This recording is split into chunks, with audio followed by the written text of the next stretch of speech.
Better you are, and few things can be more frustrating than watching your child struggle to make friends or have a difficult time fitting into certain social settings. As children often have difficulty sharing, empathizing, collaborating, and cooperating, helping to introduce social skills to your little one can be one of the most rewarding aspects of raising a child. But teaching your little one social skills can be complex, confusing, and time-consuming. And so with the end of school upon us, a school counselor is helping children to learn social skills in a heartfelt and meaningful way, which can help parents to strengthen and confide in their social and emotional learnings of their little ones. Joining us today to share how you can help to cultivate your child and nurture their social skills and to promote the release of his new children's book series, The Adventures of Harold from the Hood, is school counselor and children's author Jim Price. Thank you so much for joining us, Jim. Thank you, Ileana. It's a pleasure and a blessing to be here today. Of course. We're excited to have you on. I have the books here in front of me, but I want to know, what are social skills and why are they so important for children, especially at this time? Yes. So when we talk about the dynamics of social skills, I mean, that's the point of interaction where we have kids who are interacting with each other through actions and words, verbally. So a lot of times when we talk about social skills, those are the components that need to be nurtured with kids in order for them to have appropriate interactions with other kids, and yeah.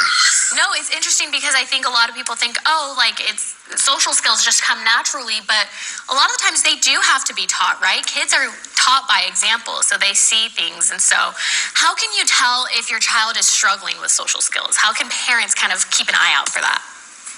So a lot of times we'll see those parts of the social interactions with kids be kind of where maybe they're doing things, maybe they have a bad temper and they're just lashing out and things of that nature, or maybe they're more seclusive and things like that and don't really want to talk about their feelings and emotions that are coming out, or that they're dealing with and things of that nature. So I mean, it's just being able to monitor and see a lot of the things that are happening in terms of your child. Every child is different, every child has a different personality, so it's good to just look into how your child's interacting with other children and try to monitor that and then model some things too. So what steps can be taken to improve a little one's social skills? I mean, one of the major parts is just having those honest conversations with your child, having honest conversations around how their actions and words can impact others, and how their actions and words impact others' feelings as well. So having those honest conversations about around what it means in terms of social connection with others and treating other people appropriately and having appropriate conversation and dialogue with others is so important. Yeah, and one of the ways you're helping children learn about and develop their social skills is through your children's book. So talk to us a little bit about The Adventures of Harold from the Hood series. These are great books. Thank you, Ileana. I appreciate that. So they're both based on diversity and inclusion. And like the first book, The Adventures of Harold from Hood, A Trip to the Park, is based on accepting others' differences and things like that. Just being able to connect with others and unify and things of that nature. And the other book, The Adventures of Harold from the Hood, Friends Like Different Things, is more associated with interacting with each other socially, but also trying different things. Like a lot of our kids are so connected to technology that a lot of the social components have kind of been stagnated in a lot of sense, when you talk about social interaction. So, getting them to see that there's other things they can do besides being on the cell phone or tablet or laptop and things of that nature are explored in that second book. Right. So what do you hope children, parents, families, and educators take away after reading A Trip to the Park and Friends Like Different Things?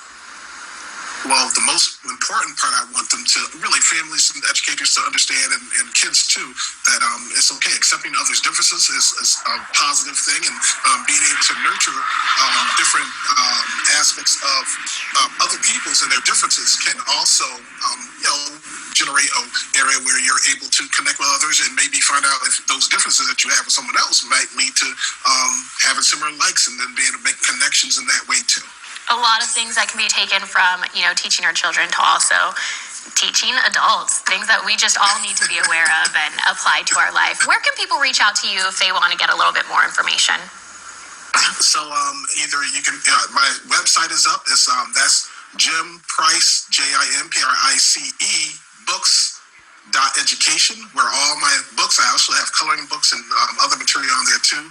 on my website that's available for them to look at, and then also information about me. Or you can reach me at jimpric@yahoo.com. That's my direct email address. Perfect. Jim, thank you so much for coming on today. We really do appreciate it.